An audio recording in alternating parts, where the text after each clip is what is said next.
Getting my lieutenant pips was the worst day of my life. Crashed into an ice moon. Stranded in an electrical storm, chased by a flesh-melting alien. So, typical day. Hey, what's that? Is that a new life form? What? I think it's fun. Hello and good evening. Star Trek Discovery's fourth episode of season 4, All Is Possible, is over, but we're just getting started tonight here on Live Long and Podcast. I'm Dave Mader, coming at you with Star Trek TV and movie reviews, streaming here live on Facebook, YouTube, and Twitch, or you might be listening to us on the audio version. We welcome you wherever you might be coming to us from. I'm joined with Michael Chan to break this all down tonight. Hey, how you doing tonight, Michael? I'm all right. A little tired, but otherwise I'm good. I can relate. You know, it's hard. It's hard in these winter months when there's so little daylight. You know, and so it's and I have the a snow. 3-year-old. She's sick, so thankfully we got a COVID test. It's negative, but she still has a fever. So we gotta, what can we do? What can you do? You just not much. Wait for her immune system to sort it out. Is really all I can advise on that front. It's been, but we're here to talk Discovery. All Is Possible, including Sylvia Tilly. She's left the show. She's gone. I have no idea. I was really shocked. Mary Wiseman is left. I am shocked by this turn of events. I didn't see this coming. It was a good episode. It was a really good episode, especially for Tilly, and that arc that we followed of hers through the episode was fantastic. I was just very surprised at how it ended. Yeah, I was taken off guard here, to say the least, because I've been mostly positive on Tilly. I think that there were sometimes they leaned a little bit into her quirkiness, some of the more eccentric parts of her character in certain, maybe in season 2 in particular. I thought that they needed to pull that back in, but generally I've liked Tilly, and I've been growing to like Tilly more and more. I was the kid in class who was asked to stop talking. Front row, hand up, that's me. Yeah. And that's fine, Sylvia Tilly. You always felt like a very real character. And here she talks about, by the end of the episode, she's like, well, I really just joined Starfleet to piss off my mom. And my mom's been dead for 900 years. So I guess this isn't really what I want to do anymore. Maybe I never did. Maybe I want to become a teacher, because this whole experience of her taking these cadets, because Starfleet Academy newly established, reestablished, I suppose. She's feeling the call to go back there. Again, she's 900 years out of date. So as a teacher, it was a journey that I appreciated, at least seeing on screen, because I'm pretty sure I've told you, but I originally was going to become a doctor. That was my path. It was always my path growing up. It's not like my parents forced me into it, but it's something that I never truly understood wasn't really fully my choice. I just knew I was good at science, and that doctors, lawyers, accountants, all those types of jobs, engineers, are what people who look like me, at least when I was young, that's what I felt, generally did. And I was surrounded by those. So that's what I went with. And it wasn't until I was in university and on my own, and my parents were there, but I was living on my own, and I started to see a possible other path. And it was a difficult, confusing journey to go from someone who was pre-med to suddenly going, wait, maybe this isn't me, right? And right. I connected very much to that story arc and the reasoning for how she's been feeling, and in a way the end result of that. Yeah, fair enough. And I think a lot of us have had maybe that kind of that storyline. I can definitely relate to that myself in terms of like, you're meant to do something and then you find your own path, or these expectations that you had, either going along with them or subverting them, particularly parents' expectations. But I like with Tilly, I didn't really necessarily see that coming. It seemed like, she talked about, I was just trying to fast track myself to the captain's chair, and now she's like, I guess the time jump, I guess, and catching up with all of those events has kind of come around on her here, and so she makes a decision by the end. But is there a different reason for this? Do you think that the actor Mary Wiseman just wanted to leave the show, or is this really just think that this is where we need to take the Tilly character? I would like to think that this is the natural evolution of the character into a different role. Personally, I hope she comes back. I felt almost like, the two of the cadets they introduced in this episode, one of whom, by the way, we saw in the lineup in the previous, or is it the previous episode? Anyways, who, by the way, shout out to Adrian Walters and Seamus Patterson. You guys did a good job. I felt almost like, sorry, and who are they? Who like you mentioned that Orion is Seamus and the Tellarite is Adrian. So you know these two? Yes, I do. Oh wow. Well, yeah, they were great in the episode. I also. Oh, sorry. Yeah. Sorry. Yeah, go ahead. I was going to say Nick, who plays Lieutenant Callum, who was the shuttle pilot. Oh, yes. Yeah, he's in my agency. So we haven't met, but because we're in the same agency, we often like give each other support. Yeah, David Cronenberg said it was a tragedy. The loss of Lieutenant Callum is a tragedy. Yeah. Man, Nick killed off. Wow, you only got like 4 lines. I feel, oh man. Yeah, he got to speak, but yeah, he crashed. He died upon impact, and he didn't get to a snowsuit. I was so excited to see Nick, and then he's like dead. I'm like, no, Nick. I'm screaming their real names in the episode. I'm like, ah! Don't worry, he's not really dead. No! Oh, right. He's still he's still right. alive. But it's crazy when you know people, and there's 3 of them introduced in this episode. I'm just like, wait, what? They're all here. Yeah, they're all on the same mission, and we'll see if any of them come back. But let's talk about those characters in a bit. It's neat that you have this connection to them. So I'm assuming those 2 actors knew each other as well. The one playing the Orion and the Tellarite. I don't know if they know. I mean, they'll know each other. You know both of them, but you don't know if they knew each other before this. Prior. No, I didn't know. Because they obviously they have to kind of feed off of each other here and some of like their preconceived notions. Yeah, they had great chemistry on the screen. All of them did, actually. That segment, as every time I just wanted to see more. Like, outside of personal connection, that was a great arc. It's team building. It's to me, it's classic Trek, right? Problem solving. You have these problems, and with this arc also, like Kovich, he talks about how Tilly comes from a time in the past, right? It's at the I know I'm jumping forward, but he says like anything is possible, right? And that is at the heart of what Trek has always been, and sort of why some people are pissed off with Trek now, right? You have the dark of Picard, and then you have Discovery with being Discovery. I've always felt since last season they've really tried to turn it back to kind of an old school feel in a modern time. In this episode, it's almost like they're just trying to say it out loud to us, right? We have this past, the past that has come before with Trek. All the deep, rich history of how the show has always been and what fan expectations are. But remember, we're now, and we have to bring in new fans. So in a way, it's like verbally saying, you have this idea that anything is possible, and then we can overcome anything as long as we work together. And that's like that arc all together. And it's like they're going to build this new federation, therefore the show, into something more akin to what we're used to, while still maintaining this future, which is the present You know what I'm saying?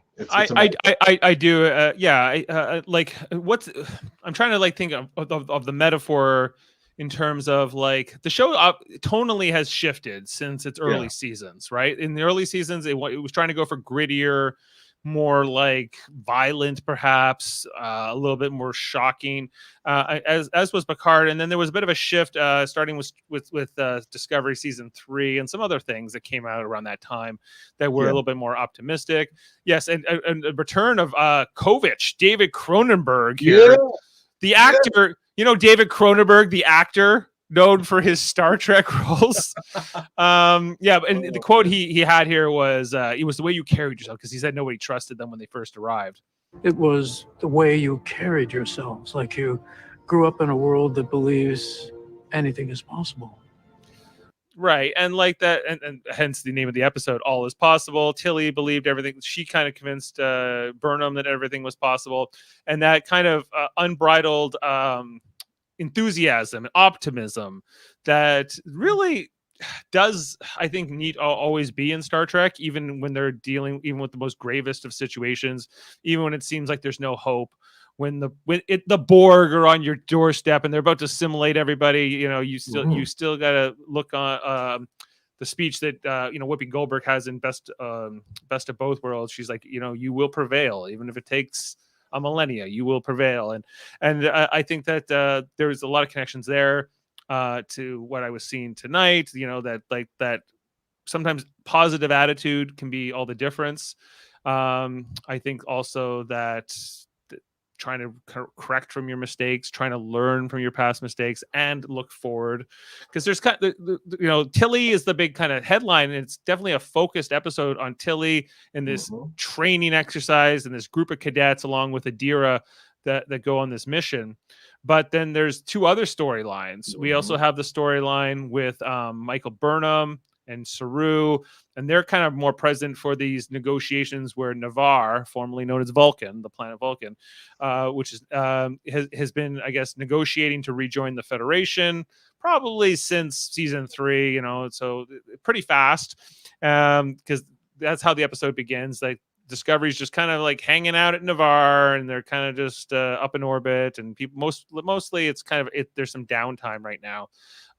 We see that we get like a little bit where Stamets, he's working on the dark matter anomaly. He's gonna solve space and time and everything else all himself. He's gonna figure out seems like a big problem for him to try to solve all his own in his one little lab, but he's trying. He's trying to do it for Book. He's like, Book lost his planet, and that's the other storyline is Book and Culber, which we'll come to maybe in a bit. But yeah, like Burnham's kind of giving her log to start off the episode, talking about how Book, he's that mind meld helped last episode, but it's kind of starting to fade, and Culber's trying his best here. The storyline here though with Burnham and Saru and Rillick and Tarina, I don't know. How did you feel about this particular part of the story or the episode?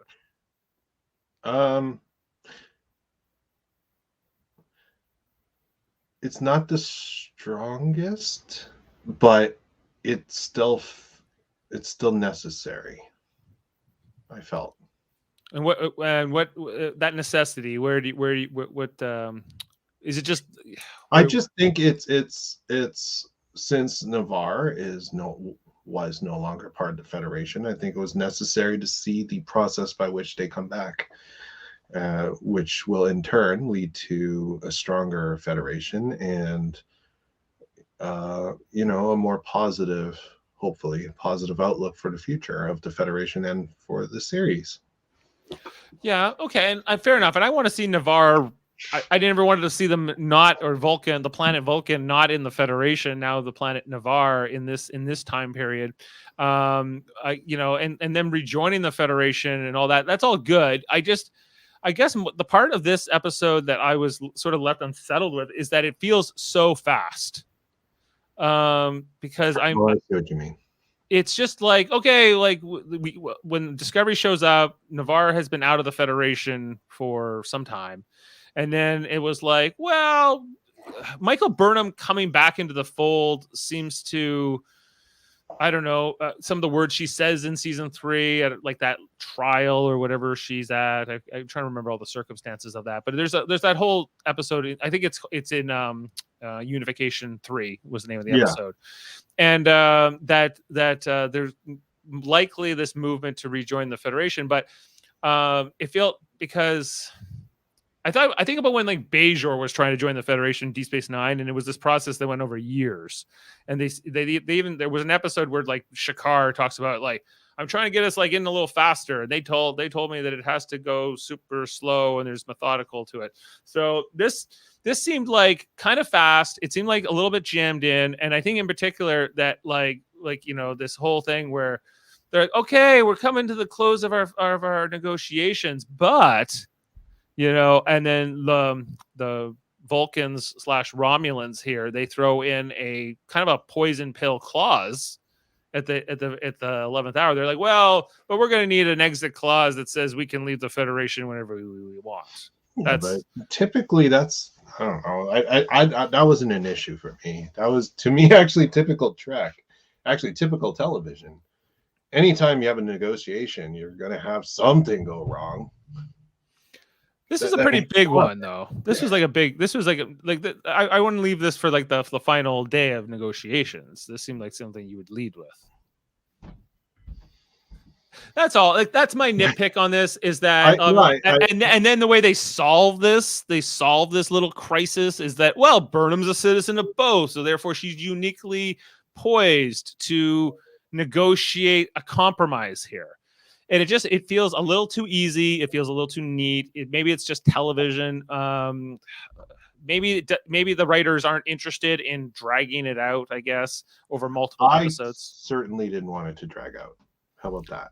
I was okay. I agree with you. It is fast, especially, yes, when you consider DS9 in all of this, right? Like, yeah, this is really fast. And considering how many years they've been out of the Federation and how many problems the Federation has had, I assume the justification here would be that everything is happening really quickly, regardless, right? Outside of diplomatic negotiations, we have, you know, dilithium coming back and then people working together to try to solve the problem, because dilithium, as you know, is limited, right? It's not unlimited.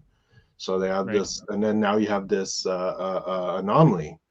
So it seems that maybe it's these situations that make it necessary for people to work together. After all, this entire episode is about people working together, and I'm not just talking about the cadets, right? It's about the cadets learning to work together, and the Federation and Navarre learning to work together, and Rillick and Burnham learning to work together, and Book and Culber. I was about to say Book and Culber learning to work together. This is an entire working together episode to hit home that what's important here for the Federation in general and for this show is for everyone to work together. Which, by the way, is a criticism of previous seasons when you have the bridge crew and the A-team not working together. Right, when the writers would just create conflict that didn't seem necessary or didn't seem natural. Yeah.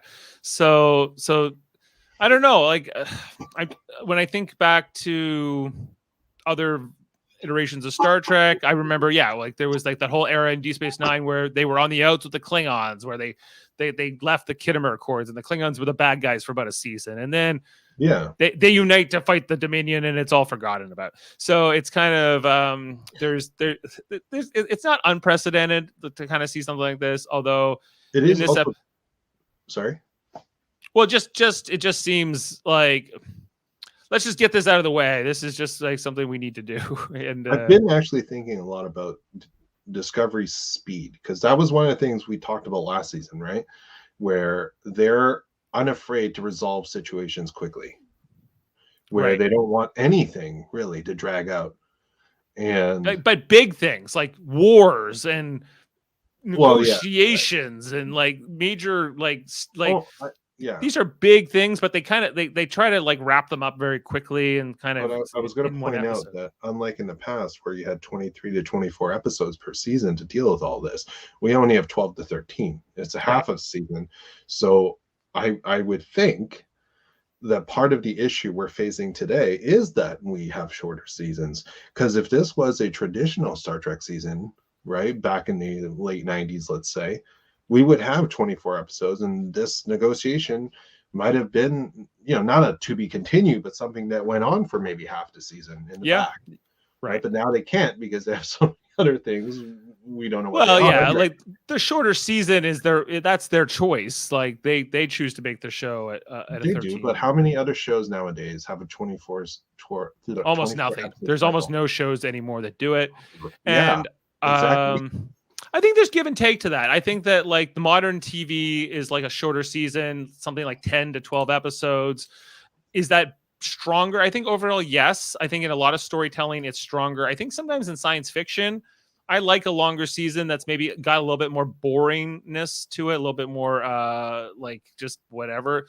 I know, like for people like my brother Jeff who want more of that cinematic movie. Let's keep things moving. Let's have things happen. I think that this is maybe more his style, and this is why he'll never like Babylon 5. And even though I love Babylon 5, but there's a lot of times in that was like a 25 episode season that they would do back then in the 90s, just like a lot of them. And there was a lot of downtime. There's a lot of times just characters kind of like sitting around talking. Nothing's really happening. There's no cool special effects. There's no epicness, but it makes you feel closer to the characters if you're a dedicated fan in a way that these shorter seasons can't, just because you're spending a lot less hours with these characters. I do agree it's quick. And I think for me, my judgment for whether that was a good decision or not will depend on why. Like what exactly is coming in the rest of the season. The DMA. Well, of course, we know that. But like whatever's coming, hopefully a united federation would be necessary. Or else, yes, you're right. This was totally rushed. This could have been something that could have been left until the end when hopefully they deal with the DMA. Unless the DMA is dealt with halfway through the season. I don't know. Has Earth rejoined the Federation? I assume so. They weren't in the Federation. That was kind of skipped over. We saw that Trill had rejoined at the end of last season. I think Earth probably has. As a citizen of Earth, I would like to know if Earth is back in the fold. I think it is. We're gonna have to look this up as another point. Yeah, I don't remember it being mentioned specifically. But also 3 arcs going on in this episode. There's the whole storyline. Yeah, with that, and then Book and Culver is the other one. Yeah, I was just gonna say. However, I would like to say whatever's happening with Saru and Tarina, I'm totally in for that. Are you shipping that? Are you shipping Tarina and Saru? So shipping them. I was that entire segment. I was like, okay, I like diplomatic stuff, but I don't know. I wasn't really as into that. But then those two, I'm like, ooh, okay. What love story is happening in this segment? So I was like living for that instead of anything else to do with the negotiation. I didn't realize it was a romantic thing until the very end. I don't know. I mean, yes, at the end it seems more obvious. It's just last season there was a little hint right at the end.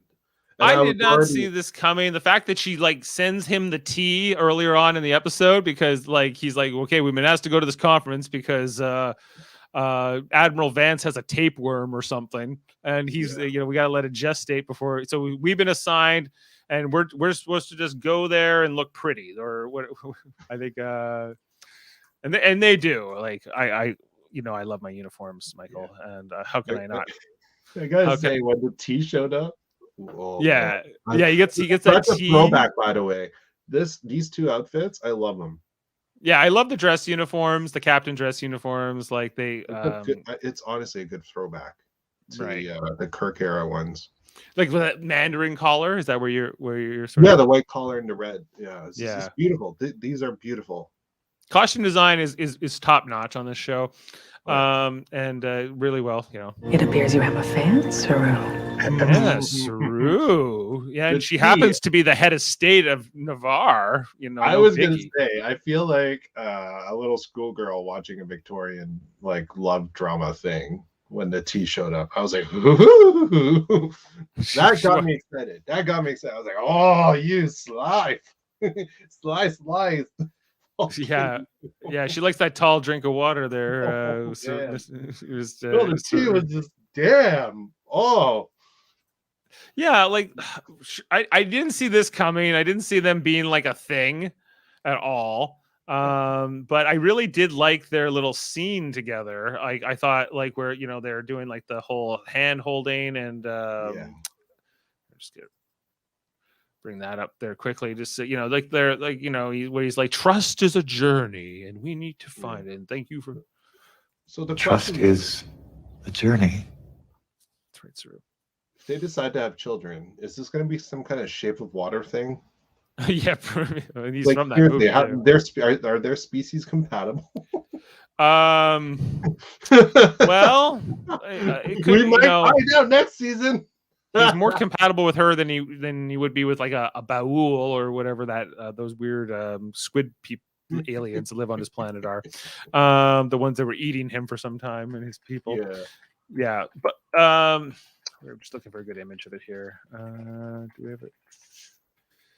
I did want to talk about the other storyline, which is Book and Culber. Book is still dealing with his grief from the destruction of Qui-Gon. We get a couple scenes here where Dr. Culber, he's both. He's the ship's medical officer, but he's also like the ship's counselor, and he plays this double role in a way that no other medical officers had to. Like in Next Generation, this was Beverly Crusher and Deanna Troi. They were separate jobs. Culber does both, which I think is a good thing for this show. I think it gives Wilson Cruz a lot more to do. I think it gives him a lot more scenes, and I think he's good at it. I think his character is well suited to it. And he starts off talking with Tilly earlier on in the episode because he's been helping her with her issues. He doesn't wear his uniform when he talks to them. He's kind of like got that whole like I like to disarm them, and like kind of like what Deanna Troi would do. She would wear like civilian wear too for those sequences. He's even got a nice little rug in there, and so he's helping Book with the grief or trying to kind of help him through it. It's I don't know. Like, I think that it's very emotional. It's very powerful. I think that they're like in the way that we're talking about, like this whole thing with like Navarre rejoining feels rushed, but they are definitely not rushing like the whole grief storyline and sort of the emotional impact of this on him. Like, in the old school Trek, like if something bad happened to a character in the next episode, they didn't even reference it, right? Because for syndication purposes, they never wanted you to have to think too hard about what happened last week. But this works a lot differently. And so like, yeah, he's like the fact that his planet will never come back and everything else. I appreciate it actually. I've always preferred that, especially not only as a viewer but as an actor, that when a character suffers trauma, that continues with them. If it disappears completely like an episode later, it makes zero sense. As an audience member and as an actor, you're like, wait, I don't have to play that anymore. Like, why? And in his case, this is like the destruction of his entire planet and his family. It's like a double whammy, and it's a humongous amount of grief. As for me, like my connection to this entire section of the episode was definitely very strong, considering all the grief I've been dealing with this year. And it was interesting to watch him go through that healing ritual with the adaptive material, right? The programmable matter, and then watching him struggle with it, because it's something I've been doing with my own therapist. Not that, but like learning techniques to try to focus myself in the present, because I have to understand that grief, nobody knows how long grief will last. For everyone is different. Clearly for Book, it's going to be, as Culber says, a long ass time. But at least he has stuff to allow him to ground himself and to try to heal from it. I thought that scene in particular between those two, where he's like, "This is a poor substitute. I don't know how much longer I can do this." You think substituting my home with this rubbish? It'll never be the same. It'll never work. Yeah, he goes, well, it won't be the same, and it's like I can't replace what you've lost. I don't know how much longer I can take this. How long am I supposed to do it? A long ass time. I honestly, I was tearing up in that Yeah, moment because that's yeah. how I thought, what Book said and how he played it is exactly how I've been feeling about myself. How much longer can I take this? Nothing I do, nothing I try to do to reminisce, to think, to try to bring back any semblance of the past. It's just there's no replacing. I So, yeah. when you lose a family member, a loved one, I've only lost grandparents. I've never, that's as close as it's come for me. I haven't had to deal with something that like as close as like a parent or like a child or anything like that. But it's or a spouse. But it's. I think that the way that they're handling it on the show and trying to tell that part of the story about grief and loss and how you recover from it, and how they're not going to be like the old Star Trek, I think has been good, and meaningful in like the greater scheme of things. I think that, but it's not really a but. It's more just like, where are we, is it just going to be a long ass time that we're going to be sort of seeing these characters do this, or sort of like where are we going? What will Book be like next week? Like what can we expect there? I predict that, considering how much attention they're giving to this, that just like how I think the cadets with that much attention on them might lead to something else later, I'm also secretly hoping for my friends to come back. I think maybe, hopefully, Book's emotions and it will lead to something. It will actually have an important part to play in whatever's coming. I mean, DMA is still something they're dealing with, and Book lost his planet. Right, and they're like, so far it hasn't gone after any other planets, but that can change on an instant, right? It is so he's still going to change. He's motivated. He's motivated to try to stop this from happening again. Right. So then how and what his motivations are later down the line for whatever happens is going to be important. Yeah, no, absolutely. Yeah, like I thought it was good. Like I thought everything with Culber this season has been mostly I've been liking. I like the way he's been sort of this glue for the crew. And that's about it. Like in terms of that storyline. What's the other one? The one with Navarre and everything else, like there. Like I said, like I thought it was good, but it was also like I was like I would have stretched this out, or I would have maybe not so. What's the word I'm looking for? It just felt elementary. It was like, well, the Vulcans want, they're hung up about, how the Federation used to suck and how you guys used to be like kind of out of touch with your members. And we were kind of thinking about leaving before the burn, and then the burn happened. And then, that was easy to leave you then.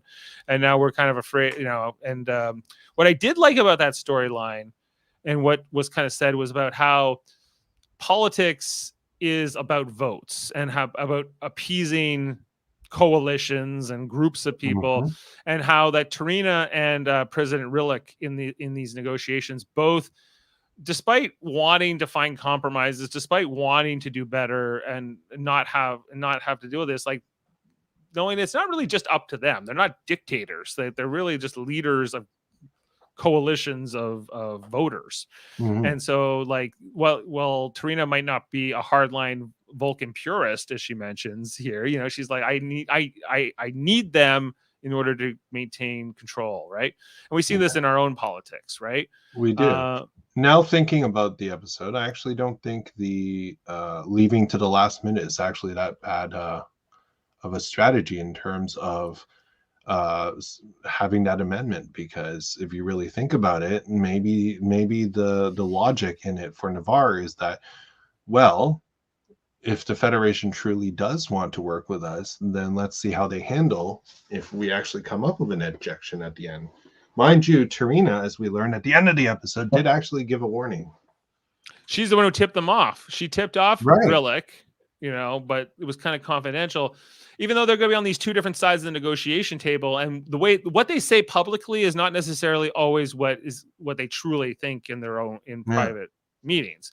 Yeah. But they're sort of not. I think it's a good lesson in some ways. I just think the solution of like, well, what if we had a mediator here at the end? I'm like, you couldn't think of this on your own, or is it only that Michael Burnham is the only person that you would both accept as a mediator? What I actually thought would happen when Michael Burnham started into her speech wasn't that it would be her.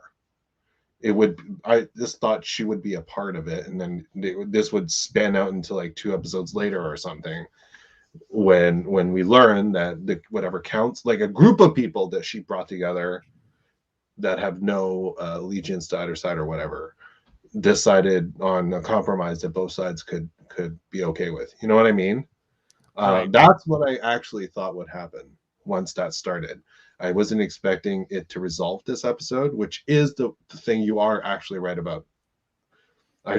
For me, why they fast forwarded like this will the decision, whether it's truly good or bad, will be seen. For me, will be seen with what happens with the rest of the season. But you are right.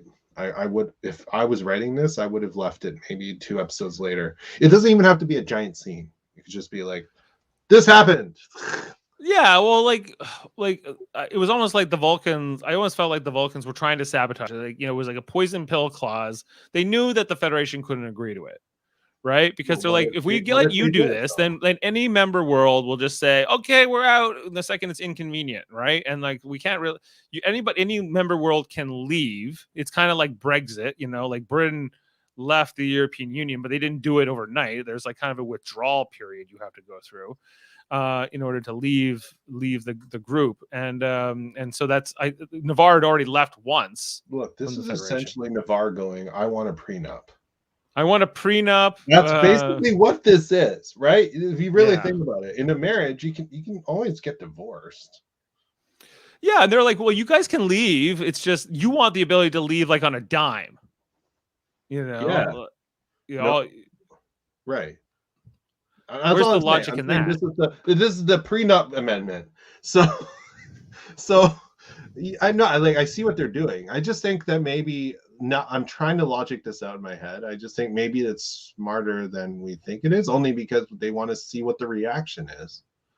Right. You know, how aggressive, how upset and aggressive would the Federation be when such a thing is presented, and then, you know, because I would assume they do want to join, but they just want to see how it's resolved. And hey, guess what? It was resolved. So yeah, and so I don't know. It's like it's almost like there is a crisis, but there's not a crisis, because the solution was very simple. It was just like, well, if we have an intermediary that can deal with disputes, then that's the compromise that they settle on here. I feel like it's a good idea, though. I mean, as an idea itself, if there was some kind of intermediary body, I don't know. Well, yeah, she says a committee. Like what they come up with here at the end is like, well, we'll form a committee, and I'll be on the committee. And anytime like the Federation and Navarre's like, yeah, anytime Navarre's like wants to raise a grievance, I will sort of serve in between, and we'll be. But what I'm saying is, I'm assuming and I'm hoping that this committee will end up being bigger than just negotiating between Navarre and the Federation. If such a committee can negotiate between different groups, period. So you know what I'm saying? Maybe like who? Like you mean like the Klingons, for instance, or somebody else? Yeah, like if two groups. I don't know if it. I don't know. Even within the Federation, I don't know if you can have a third party that is necessary to be brought in. Should things just no one can decide on something, just have a third party come in and go like, okay, let's look at the facts. Let's look at how can we help, because we have no stakes. I think it's actually a really good idea. Well, you're just being like a mediators, basically. That's right. Yeah, I'm just saying a good idea was actually brought up in this episode. This is a good idea, not just for Navarre and Federation, but as a whole. Sure. Like I think if you can have like that exists in our world today. Like there are Well, that's what I mediators. mean. We have that. I mean, surprised Sure. they don't have that. That I think that's the logic I was struggling with in the episode. I'm like, come on, these are all smart people. They can figure this out on their own. Michael Burnham doesn't need to tell them this. Like it seems like Dude, we're smart people. Look at the state of our planet. yeah, well, I'm just saying. yeah. Do you really All right. expect things to be different, several thousand years in the future? No. I guess not. Like it was Watch maybe Dune. Things don't change in 10,000 years. yeah, nothing ever really, as much as things stay the same or if they change, they stay the same. Yeah. Okay. And so there's that whole bit. And like I think it is what it is. Now, like Yeah. back to the A storyline, back to like the whole crash and this crew Yeah. on the planet and everything going on with them. There's the I thought that Mary Wiseman is very, very good in this episode. If it is her last episode as like a main cast member, we'll see.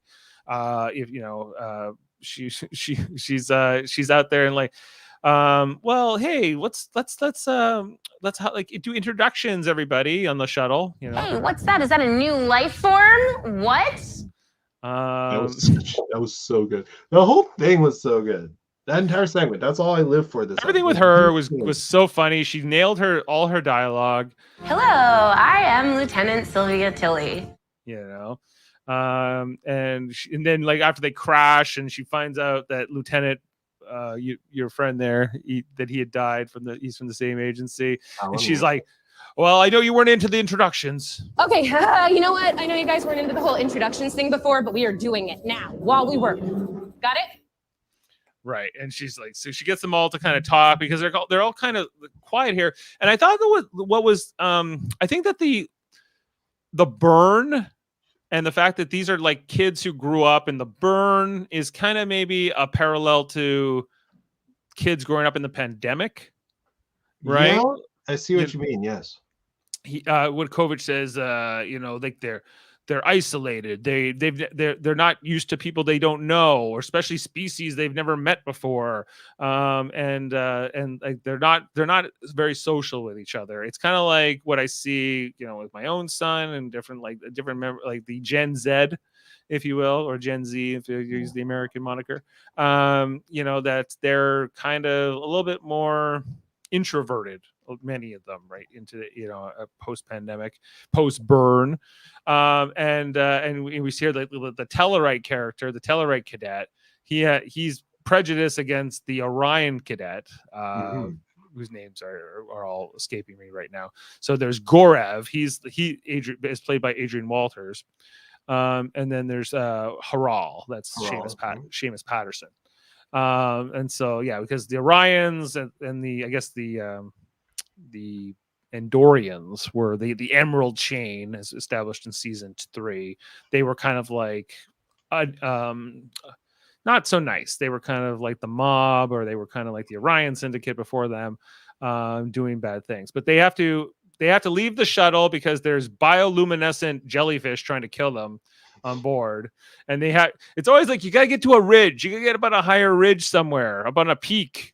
That's where we can send a communication from. Why, he's like, in Korev's like, you want us to go up there? You want us to go all the way up, like up on this mountain? Yeah. But it's okay. The jellyfish monster can't get them as long as they don't use any of their electronics, but they have to get saved before they freeze to death. So there's on this Class L planet. So there's kind of like the whole quandary there. The only thing I didn't really like about this episode, or like this part of the storyline, was the whole thing where like Adira gets their like foot caught in the ice, and then the ice is expanding up. Is that more parasitic ice? Is that what was going on there? That's what I assumed it was. Because they gotta get like this lasso to save Adira, and they already set that up earlier in the episode when Tilly tried to use it on Callum. She was gonna use it as a suture, right? Yeah, but I just meant like it's like James Bond, right? You show something and it gets used later on.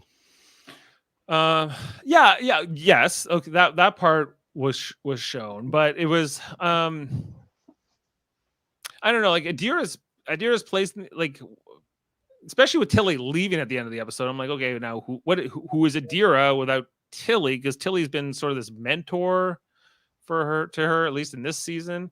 And now Tilly's leaving. So Adira, I guess, still has Stamets and Culber. And what's going on with Gray? Because that part of the story, we didn't talk about that at all. But Gray was like, yeah, I'm just chilling and I'm going to go hang out with people in different rooms. And Gray's like changing his look too quite a bit. Like Gray was putting on more eyeliner and doing more Hair changed. Yeah. Hair change, piercings, expressing more. Yeah. What's going on? Where's Gray going?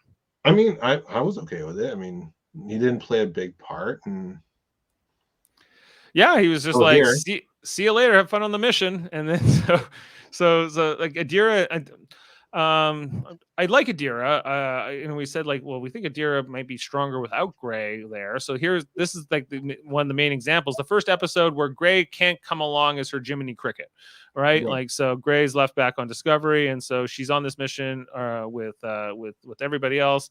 There's a couple times where Tilly's like, well, I know you're an ensign, but you're kind of like another cadet here because you got kind of promoted kind of quickly. You know, let's face it. You didn't go to Starfleet Academy like I did.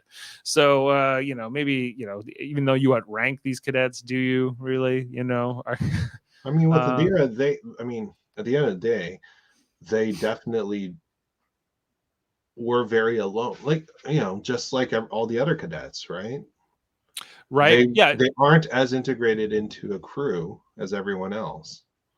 So it made sense for them to be sent on this training exercise, and I think it was also a good opportunity for us to see this character without Gray and doing something not related to Gray, without Gray and not related to Gray. Right, completely separate. Well, yes. Yeah, I agree too. It was, I think, then it was like, oh, and Tilly's leaving, and I was like, oh, okay. Well, where does that leave Adira? Well, they could now actually thrive on their own as a character without being saddled to someone else. Let's see it. I'm curious and eager to see what they do with the character at this point. Yeah, no, I'm just saying they cut all the attachments almost in a way. So let's see where they go with this. Yeah, let's see. Yeah, and so just back to that part of the storyline where Adira gets stuck in the ice and they have to get them out, and I was like, I don't know, I would have cut this. I don't think teamwork, man.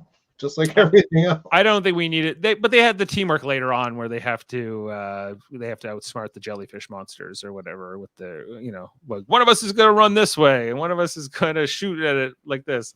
That part of the episode was really fun. I thought that whole action, that was great. That part was really great. That was better. That was a better Monster Hunter moment than the entire Monster Hunter movie. Sorry, Mila Jovovich. Tell it how it is.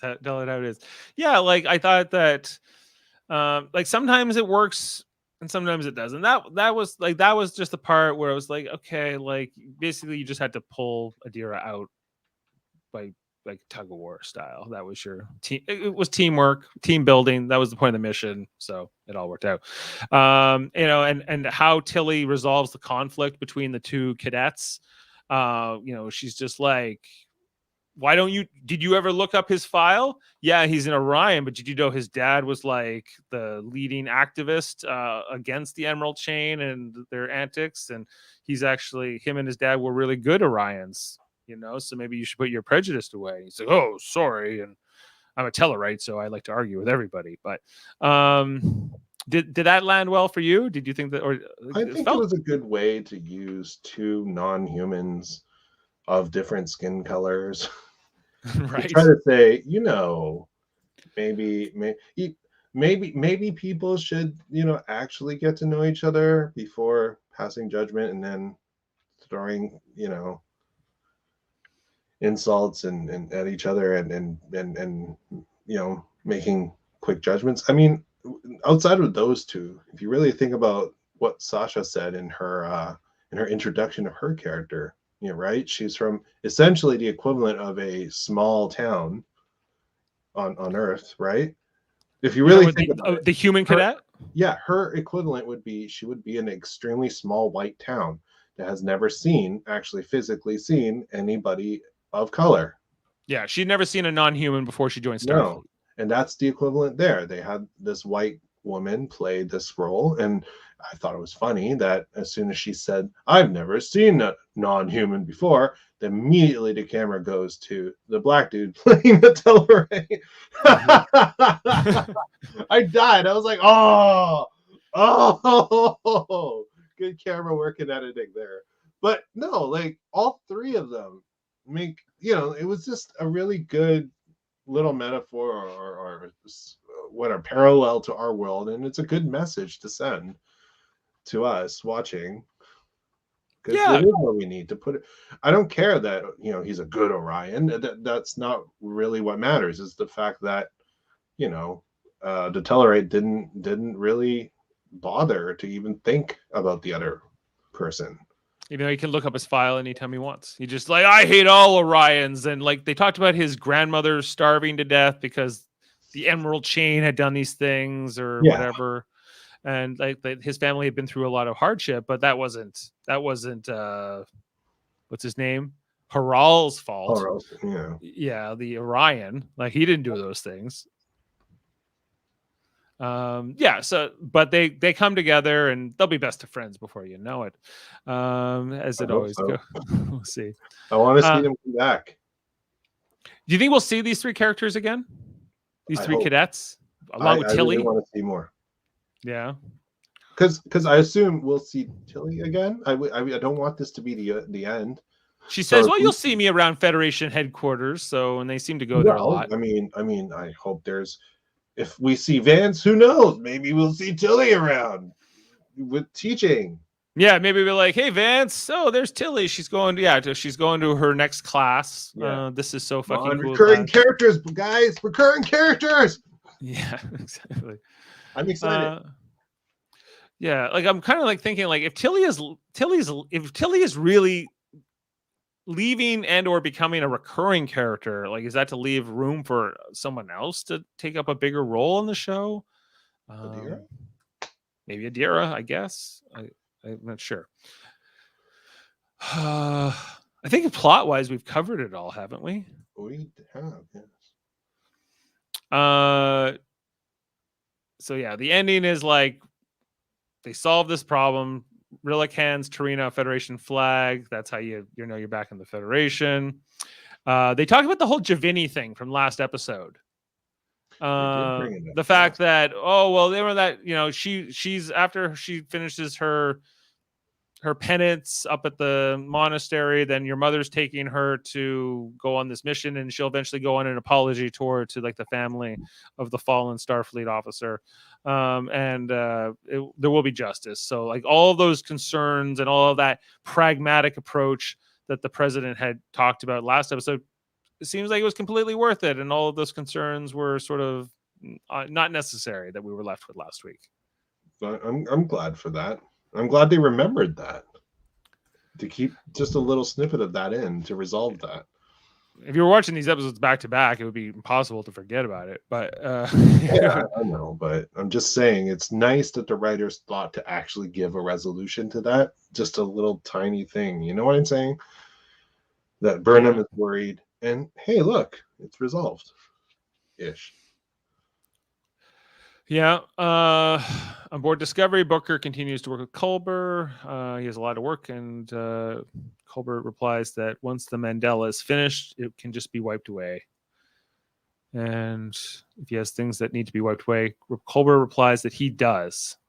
And Booker asks him if he would like to talk about it. So I guess there's issues that Culber would like to maybe deal with of his own grief, that he's saying that he'll be ready to talk about at some point. So that's a tease for the future. I would assume so, yes. Yeah. And we had talked about that whole scene like earlier where Kovich was like, you Discovery kids, when you showed up, you really changed us, and that kind of ties more into this scene here at the end where Burnham and Tilly are back in their old quarters together, where she's like, we haven't been in here since you became captain of the ship, right? And talking about how she was the famous mutineer and how far these two have come in these 4 seasons. She's like, I thought you were gonna knife me at night. Well, you were snoring, but I got the computer to tune out the snoring, but then I told the computer to stop tuning out the snoring because I thought it was endearing. Okay. I'm okay with that. So it's like, all right, and like Come on, that was cute. it was cute. I wouldn't have turned off the filter though. If that's something that you can do. But we talked about this all at the top of the show. But she's like, when I got promoted, this was so bad, and I was like, come on, Tilly, you were so good at this. You were so good in command in this episode. I loved you leading these cadets and figuring out how to solve this problem. And last season where she was commanding, and now you want to I'm mad at the writers for wanting to take this character away. I like I said, it all depends on what happens next for me. If she's gone, I will be really upset. But I think for Tilly, for basically what we were given, the information we were given, a detour before she moves further along in her rise in Starfleet makes sense. Especially since she's in the future. She needs to kind of discover herself. Yeah. But Discovery. I see what you did. But it all depends on whether she comes back. Because if she doesn't, I like you, I will be not happy with that. Yeah, I'd be like, we had this character we all liked and was very popular. And so my 9 this week for this episode, my score is tentative. It could change. We should highlight it in blue. Yeah, could actually change if the resolution to a lot of our questions that were raised this episode resolved poorly. Yeah. The whole ending of the episode, because I didn't really pick up on this on the first viewing, but there's like this snow globe at the end that she leaves, right? And it's got the NX-01, the Enterprise, like Archer's Enterprise. Yeah. Was that always something on the show? I think it was, if I remember correctly. I've seen it before. I just don't remember which season.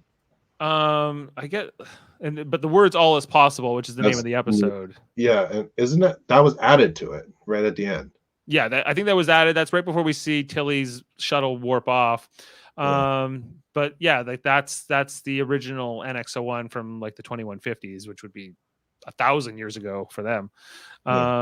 So yeah, it's like, well, what's the significance of that? The second time I've seen like an Enterprise reference this season. The other one was the Archer space dock, where they played, the Predator, and they played that music.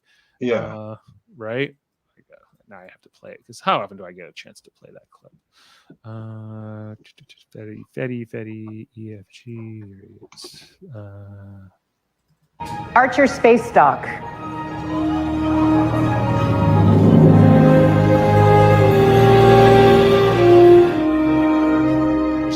Archer theme they're playing there. So good. Yeah, and now and that's a segue. We are now covering Star Trek Enterprise rewatches here on Live Long and Podcast Monday nights with Jody Simpson and Adam Woodward. Check that out. So maybe we should jump into the ratings here and figure out. I think I know where you're going to score it. I already told you. It's a tentative 9. It's a tentative 9. Okay, I'm just going to pull that up. It could change. I would say I enjoyed this episode more than the last episode. So I just to start us off there. Ashley and Adam couldn't be with us tonight. I'm going to give this an 8. And Michael, 9. Highlighted 9. But yes, I'm forcing you to highlight that. we need to highlight it in a color here that you'll remember. This is conditional. I'll add a note here that says conditional upon Tilly's return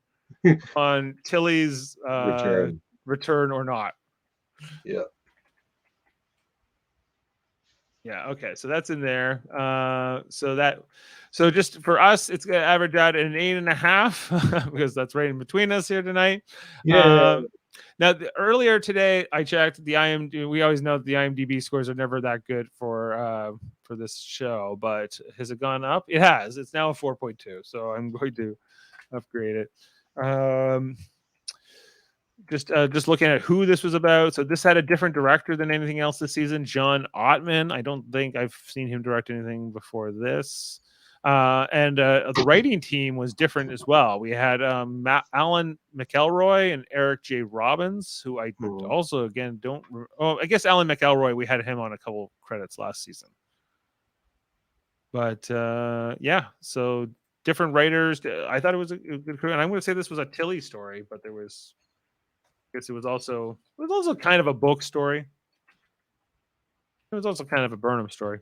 I don't know. It was all over the place. I don't think we have the name of the next episode yet.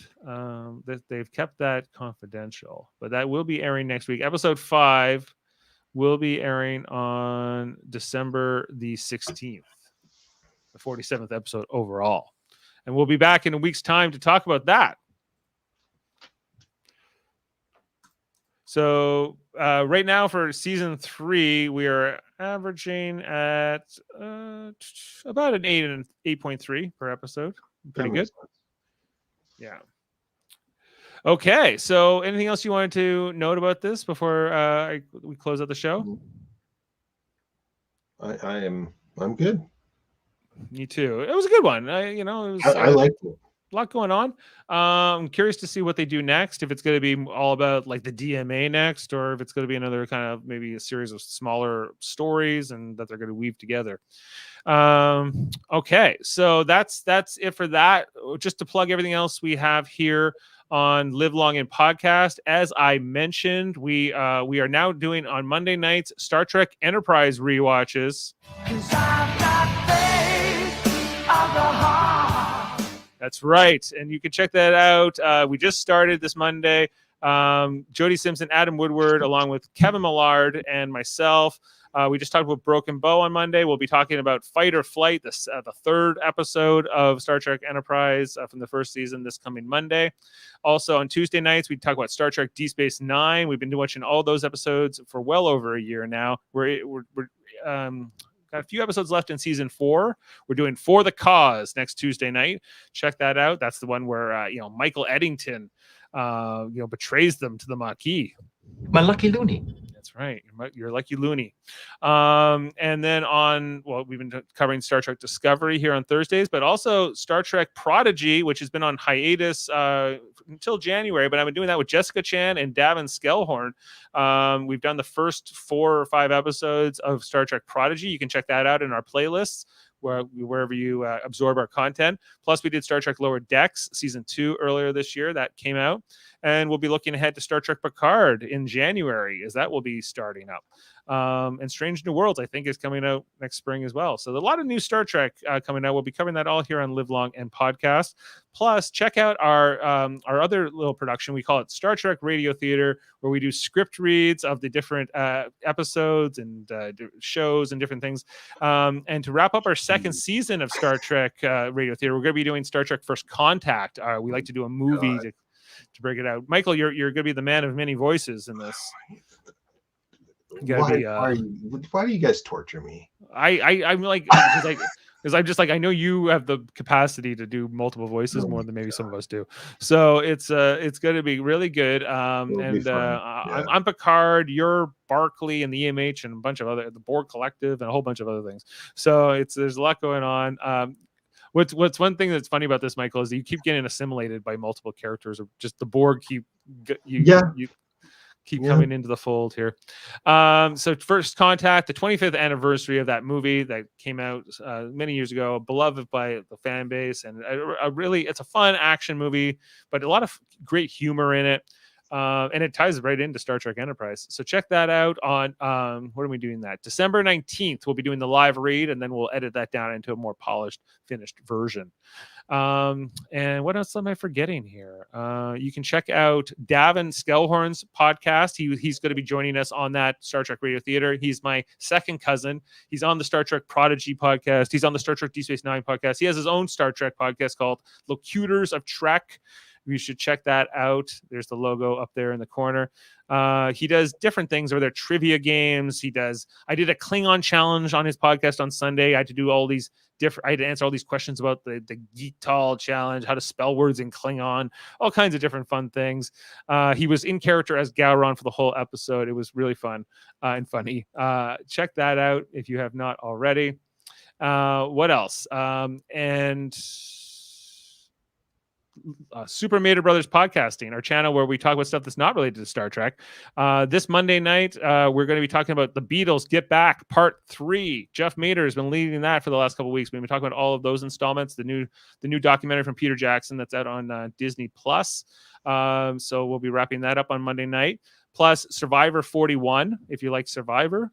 We've been talking about that with Jaemeel Robinson, Jeff, and I for many weeks now, all 12 episodes. We'll be doing the finale next Wednesday night, December 15th.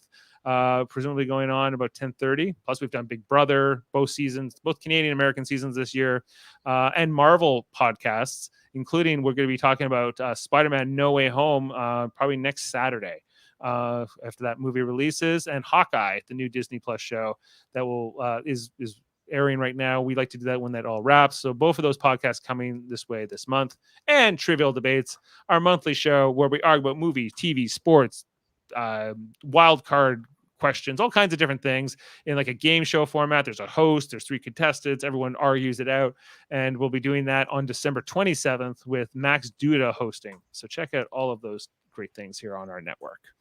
And thank you, Michael, for being with me tonight and talking about Star Trek Discovery. We'll be here in a week to talk about Star Trek Discovery Episode 5. We'll hopefully have Adam Woodward and Ashley Millard back with us for that. I hope so. They both send their regrets for tonight, and we're thinking about you, Ashley, today. So We are. okay. Let's close it out with something from the episode. What do we got here? I know what I want to go out with. And we'll bid you adieu. Live long and podcast, everybody. What's that, Tilly? Have you ever tried Rigelian rutabagas? Because they're horrible. So don't. Seriously. Okay, I won't. Good night.